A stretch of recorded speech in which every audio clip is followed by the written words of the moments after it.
Mas o que aconteceu com o corpo de carne e osso que sumiu? De onde é forçoso concluir que se foi possível que Jesus morresse e que carnal era o seu corpo. Se Jesus sofreu materialmente, do que não se pode duvidar, é que ele tinha um corpo material de natureza semelhante ao de toda a gente. O tempo do meu vídeo está quase lotando. Aos fatos materiais juntam-se fortíssimas considerações morais. Se as condições de Jesus durante a sua vida fossem a dos seres fluídicos, ele não teria experimentado nem a dor, nem as necessidades do corpo. Isso é o que, inclusive, os cristãos primitivos falavam contra os docetas. Supor que assim haja sido é tirar-lhe o mérito da vida, das privações e de sofrimentos que lhe escolhera, como exemplo de resignação. Se tudo nele fosse aparente, todos os atos de sua vida e reiterada predição de sua morte, note que Kardec não explica o que aconteceu com o corpo. Ele está mudando de assunto, ele não responde o que aconteceu com o corpo de Jesus. Se foi uma aparição espiritual, o corpo dele deveria ter sido demonstrado para as pessoas. Os inimigos teriam tido o maior prazer de mostrar o corpo de Jesus apodrecendo, mas o corpo de Jesus nunca foi encontrado. A cena dolorosa do Jardim das Oliveiras, sua prece a Deus para que lhe afastasse dos lábios, o cálice de amarguras da sua paixão, sua agonia, tudo até seu último brado no momento de entregar o Espírito, não teria passado de vão simulacro, ou seja, uma mentira, uma imagem só, uma enganação, para enganar com relação à sua natureza e fazer crer num sacrifício ilusório de sua vida, numa comédia indigna. Mas a sua ressurreição foi uma comédia indigna, segundo o próprio Kardec, porque foi uma aparição espiritual, não foi uma vitória da morte. Se a sua vida teria sido uma comédia indigna, se ele fosse um mero fantasma o tempo todo, a sua ressurreição foi uma comédia indigna, porque Kardec disse isso, o Espírito que ditou a Kardec. De um homem simples e honesto, indigna. Portanto, com mais forte razão de um ser tão superior, numa palavra, ele teria abusado da boa-fé dos seus contemporâneos e da posteridade. Tais consequências lógicas desse sistema, consequências inadmissíveis, porque o rebaixariam moralmente em vez de o elevarem. Pior que, ao falar que Jesus ressuscitou só no Espírito, vocês rebaixam ele de título de Filho de Deus a um fantasma qualquer, um Gasparzinho da vida. Vocês fazem isso. Jesus, pois, teve como todo homem um corpo carnal e um corpo fluídico, o que é atestado pelos fenômenos materiais e pelos fenômenos psíquicos que assinalam a existência. Não é nova essa ideia sobre a natureza do corpo de Jesus no quarto século. Apolinário de Laodiceia, chefe da seita dos apolinaristas, pretendia que Jesus não é tomar um corpo como o nosso, mas um corpo impassível, que descera do céu ao seio da Santa Virgem e que não nascera dela. Que assim Jesus não nascera e não sofrera e não morrera, senão em aparência. Os apolinaristas foram anatematizados no Concílio de Alexandria em 360 e no de Roma em 374.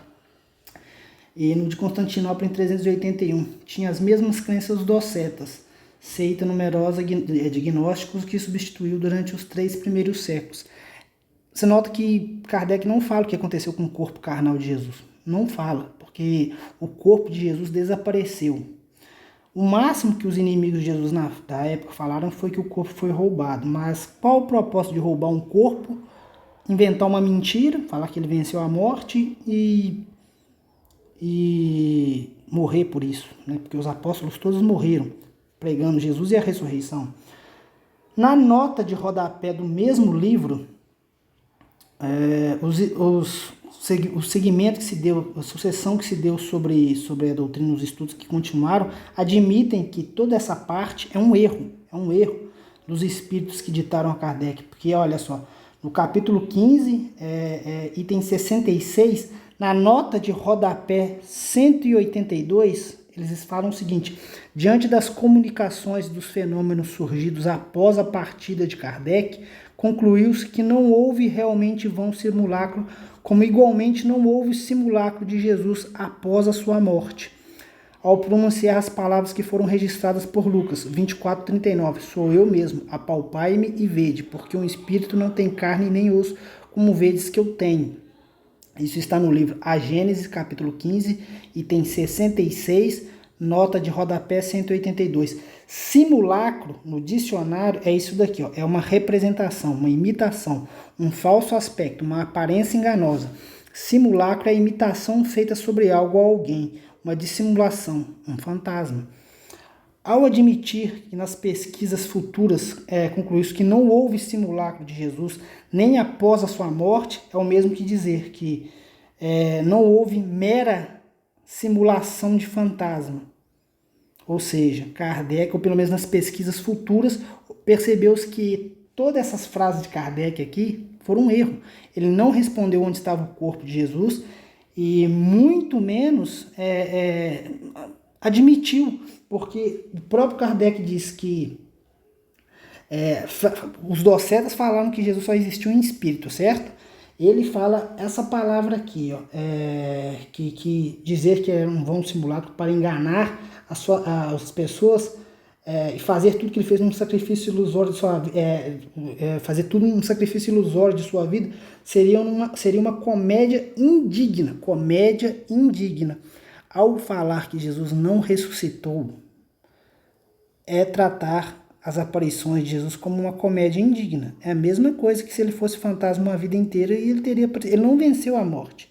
E os apóstolos disseram, ele venceu a morte, tanto é que ele mostrava as feridas no pulso, e comia com eles. A natureza de Jesus tem que se dizer uma coisa, não era a mesma que um corpo comum, mas era o mesmo corpo que havia sido sepultado, porque se fosse um corpo diferente, o corpo que havia sido sepultado continuaria no túmulo, o corpo sumiu. O próprio Kardec aqui não explicou. Percebe o erro da doutrina espírita? Percebem? Leiam, estudem. A doutrina espírita diz, se você quiser entender a doutrina espírita, precisa estudar as 4 obras básicas de Kardec, ou 5 obras básicas, né? Você tem aí o Livro dos Espíritos, Céu e Inferno, a Gênesis, Evangelho segundo o Espiritismo, e eu não sei quais mais. Se você quiser entender Kardec, beleza, leia isso, estude isso. Mas se você quiser entender Jesus, você tem que entender o Evangelho, estudar o Evangelho. Simples assim. Se você fugir do que o Evangelho fala sobre Jesus, você já está indo para outras doutrinas. E é engraçado que ele fala, né, que dizer que se Jesus fosse só um espírito reduzir, né, transformar ele em algo menor. E é o que ele fez, né, ao escrever isso, ainda bem que teve essa retratação dentro do próprio livro, mas é reduzir Jesus a um mero fantasma. Ele fala bem isso mesmo, as consequências porque o rebaixariam moralmente ao invés de elevarem, mas esse princípio lógico também se aplica à ressurreição. Agora, a ressurreição. O que os apóstolos de Jesus falavam sobre a ressurreição?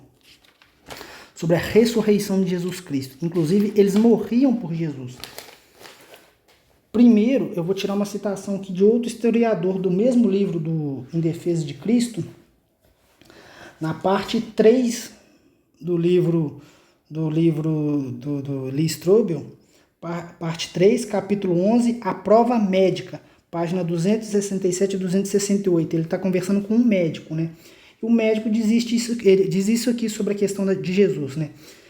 Sobre talvez se Jesus teria sobrevivido à cruz, né? Do ponto de vista médico. Existe alguma mínima possibilidade de Jesus ter sobrevivido a isso? No caso, a crucificação? De jeito nenhum. Lembre-se que ele já estava em choque hipovolêmico da grande perda de sangue, a lança enfiada em seu coração. Vamos especular que o impossível tenha acontecido e que Jesus de algum modo conseguiu sobreviver à crucificação. Repito, enfatizou que não há nenhuma possibilidade de ele ter sobrevivido à cruz, mas se tivesse, como poderia andar se seus pés foram perfurados na estrada de Emaús e andar uma longa distância? Como poderia usar seus braços depois que eles foram distendidos e deslocados nas juntas? Ele fez uma longa pausa, algo estalou em sua mente. Era um argumento que ninguém conseguiu refutar desde que foi levantado pelo teólogo alemão Davi Strauss, em 1835. Ouça, alguém de aparência tão destruída jamais teria inspirado seus discípulos a sair e proclamar que ele é o Senhor da vida, que triunfou sobre o túmulo. Sua aparência seria tão deplorável que os discípulos jamais o teriam proclamado como vencedor da morte. Teriam ficado com pena dele e tentado cuidar dele até que se recuperasse a saúde. Isso foi dito pelo Dr. Alexander Matthew, em entrevista a Lee Strobel, no seu livro Em Defesa de Cristo, parte 3, capítulo 11, A Prova Médica, página 267 e 268. Essa questão sobre Jesus ter ressuscitado, os discípulos de Jesus sabiam a diferença de um espírito e de um fantasma. Tanto é que o próprio Jesus mostrou: vede que sou eu mesmo, um espírito não tem osso e carne como vocês veem que eu tenho. Jesus mostrou os pulsos, mostrou as feridas, ou seja, não era um vão simulacro, era ele mesmo, não era uma imagem, uma morte aparente. Agora eu vou citar aqui mais alguns autores. Orígenes de Alexandria, que foi um cristão, ele diz o seguinte: teriam os discípulos de Jesus recebido tal paciência e constância para resistirem até a morte se estivessem propensos a invenções mentirosas a respeito de seu mestre? Isso ele fala no seu livro Contra Celso, livro 2, versículo 10, página 132. Será que eles resistiriam tudo o que eles sentiram na pele por uma mentira, se eles não tivessem certeza? Se eles não tivessem tocado como Tomé tocou? Tomé disse: eu só vou acreditar se eu tocar. E aí Jesus aparece para ele e fala: vem, toca. E aí Tomé grita: meu Senhor e meu Deus. E Tomé foi até a Índia pregar o evangelho e morreu por Jesus também. Orígenes diz mais isso daqui: Jesus foi crucificado diante de todos os judeus, seu corpo foi descido da cruz à vista de seu povo, ele morreu bem à vista de todos na cruz. Lembrando que Orígenes é um teólogo do 2º e 3º século, iniciozinho ali do 3º século, se eu não me engano, não, terceiro e 4º século eu acho. À vista de seu povo, ele morreu bem à vista de todos na cruz, para que ninguém pudesse dizer que ele pareceu estar morto sem ter morrido de fato, reaparecendo por sua vontade e contando a maravilha de sua ressurreição dos mortos. Mas eu considero como evidência decisiva a conduta de seus discípulos com perigo de vida. Eles se dedicaram ao ensinamento que não teriam sustentado com tal vigor se tivessem inventado que Jesus ressuscitou dentre os mortos. Além disso, conformando-se com esta doutrina, não só preparavam os outros a desprezar a morte, mas também eram os primeiros a fazer isso. Outra citação que ele faz do mesmo livro Contra Celso, livro 2, versículo 25. Mas se o que aconteceu nesse tempo, como afirma Celso, não causou a Jesus nem dor nem pena, como os que vieram depois poderiam ter proposto Jesus como um modelo de paciência em suportar as perseguições religiosas, se em vez de passar por sofrimentos humanos ele tivesse apenas parecido sofrer. Isso também é contra a heresia dos docetas. Deixa eu ver o que mais. Inácio, que foi um cristão ali do 2º século, também morreu por Jesus. Ele fala, contra os docetas, quando ele estava preso: então, por que eu me entreguei à morte, ao fogo, à espada e às feras? Somente em nome de Jesus Cristo, para sofrer com ele, eu suporto tudo, e é ele quem me dá forças. Isso está no livro dos Pais Apostólicos, carta de Inácio de Antioquia, carta aos Hermionitas, versículo 4, página 117. Deixa eu ver o que mais eu encontro aqui. São muitas as citações. Deixa eu ver se eu encontro aqui. O próprio Paulo disse: se Cristo não ressuscitou, vã é a nossa fé. E a ressurreição não é uma ressurreição fantasmagórica, é uma ressurreição física. Os apóstolos morreram, por exemplo, Pedro morreu crucificado de cabeça para baixo. Ele tocou na ferida, o corpo havia desaparecido. Se fosse um espírito, o corpo ficaria no túmulo. Kardec não respondeu o que aconteceu com o corpo. E se fosse um roubo de corpo, como os inimigos propuseram, os apóstolos não teriam morrido por Cristo para sustentar uma mentira. Logo, a única resposta que sobra é ressurreição real. Olha só, Pedro foi crucificado de cabeça para baixo conforme ele mesmo desejara sofrer. Isso está no livro de Eusébio de Cesareia, Histórias Eclesiásticas, livro 3º, capítulo 1, versículo 2, página 113. Pedro decidiu morrer de cabeça para baixo. Falando sobre Tiago, e diziam uns, sobre a morte de Tiago, o apóstolo Tiago, e diziam uns: apedrejemos a Tiago justo, e começaram a apedrejá-lo, porque Tiago não morrera ao ser jogado para baixo. Eusébio de Cesareia, Histórias Eclesiásticas, livro 2º, 23, capítulo 23, versículo 16, página 107, ou seja, Tiago foi empurrado numa parte alta do templo, caiu, se machucou e depois ele foi espancado até a morte, mas não negou a fé em Jesus e não negou a sua ressurreição, continuou afirmando isso até a morte. Tomé, que precisou tocar nas feridas, né, no apócrifo Atos de Tomé, versículo 168 do livro Apócrifos da Bíblia, volume 2, página 552, eles dizem, e os quatro soldados que mataram Tomé, e os quatro vieram e o trespansaram com suas lanças, e ele caiu no chão e morreu. Tomé também foi morto por 4 soldados por lanças, mas não negou a ressurreição, foi até o fim. Atos de André, que foi um apóstolo também, Apócrifos da Bíblia, página 612. 4 dias, ele ficou 4 dias numa cruz pregando ao povo. Ele morreu numa cruz depois de 4 dias.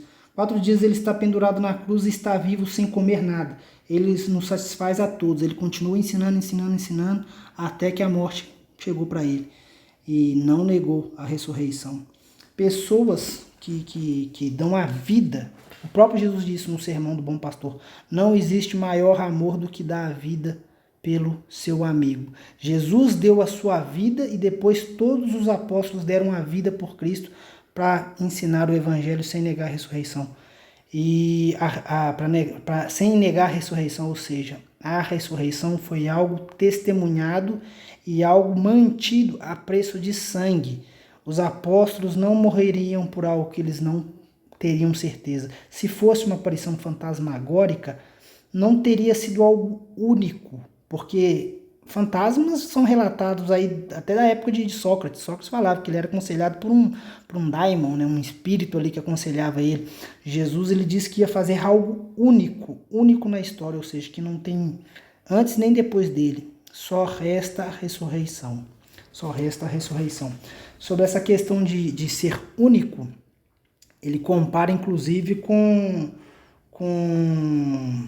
o profeta Jonas, né? O Jonas falou, eles pediam um sinal, e ele falou: eu vou dar um sinal semelhante ao profeta Jonas.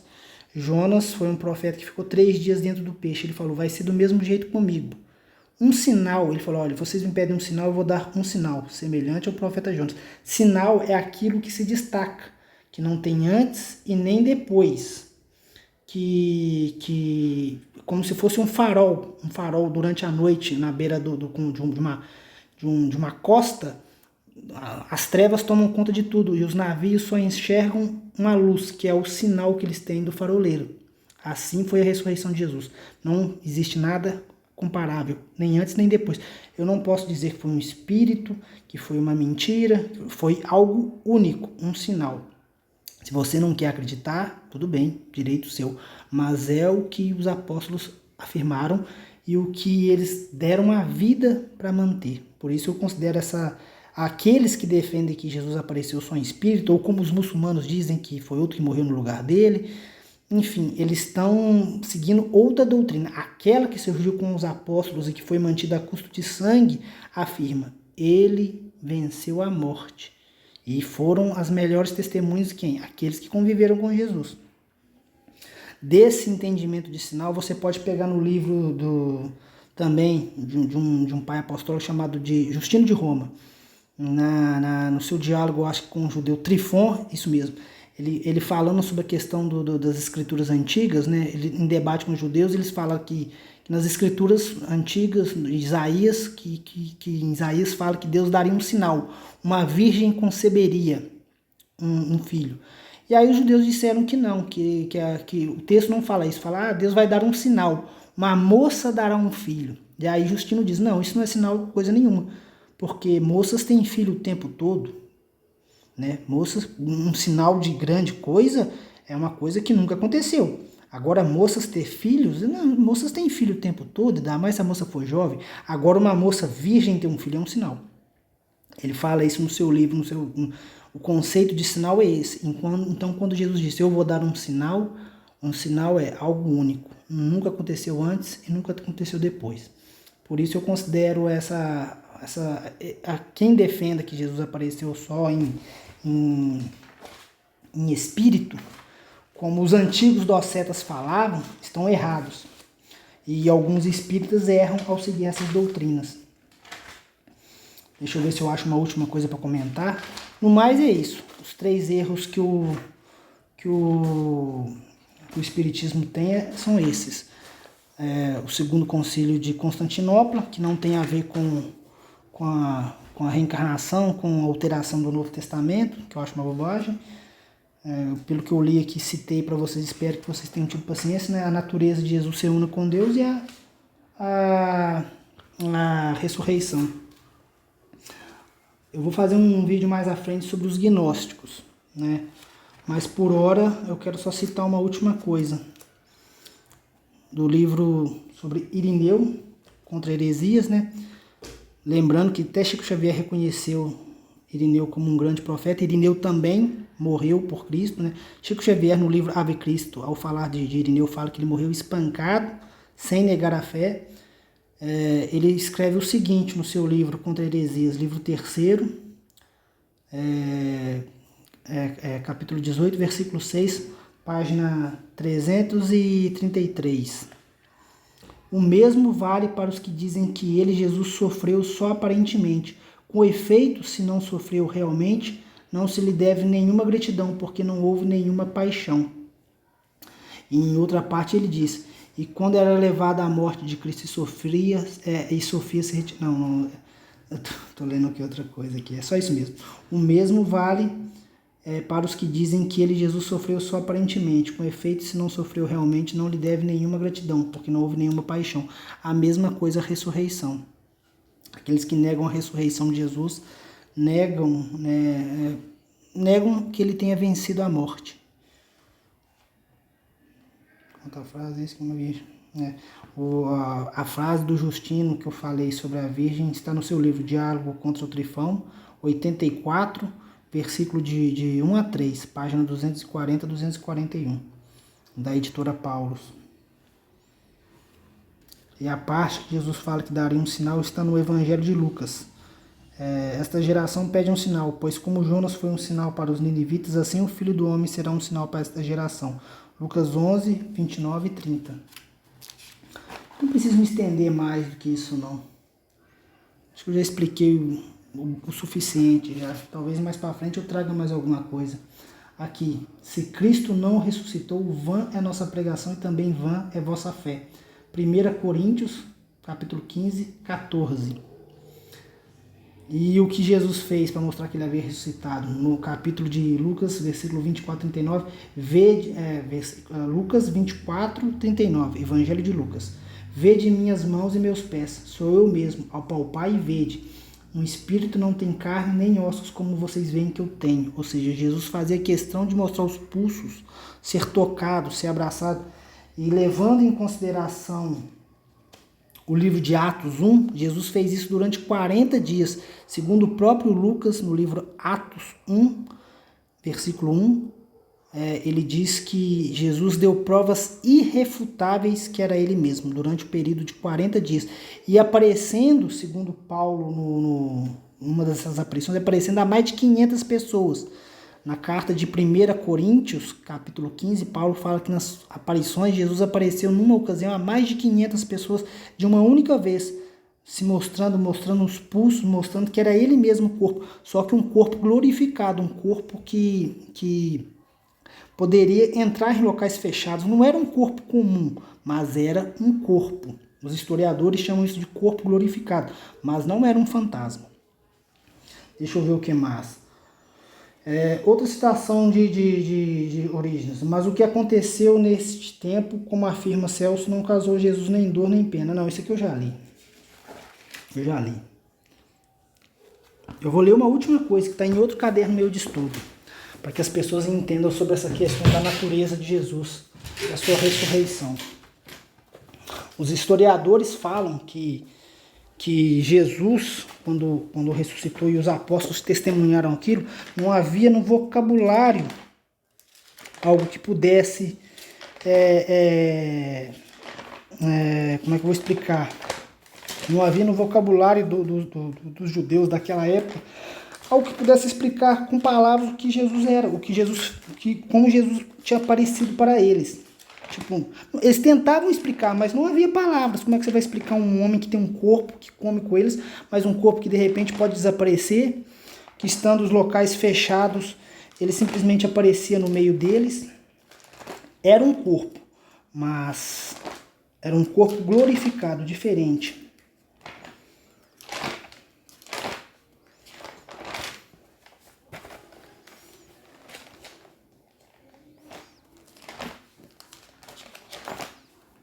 Não sei se eu vou achar.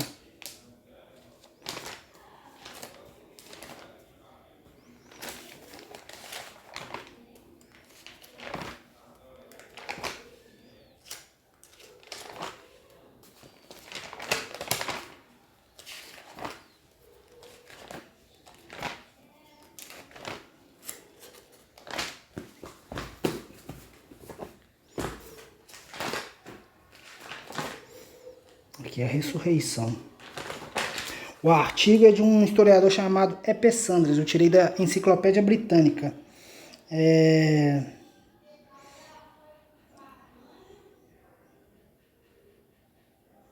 Olha lá.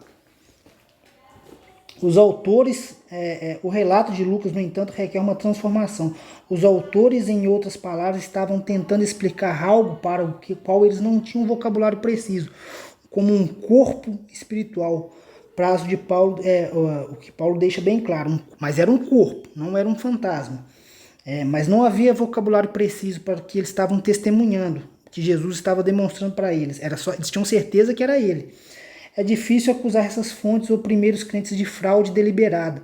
A trama para promover a crença na ressurreição provavelmente teria resultado em uma história mais consistente, ou seja, estaria tudo igualzinha. Mas o evangelho são pontos de vista diferentes, a mesma história de pontos de vista diferentes. Em vez disso, parece ter sido uma narrativa competitiva. Eu também, as mulheres vi pela primeira vez. Não, eu fiz, eu não vê-lo em tudo. E assim por diante. Além disso, algumas das testemunhas da ressurreição dariam suas vidas por suas crenças.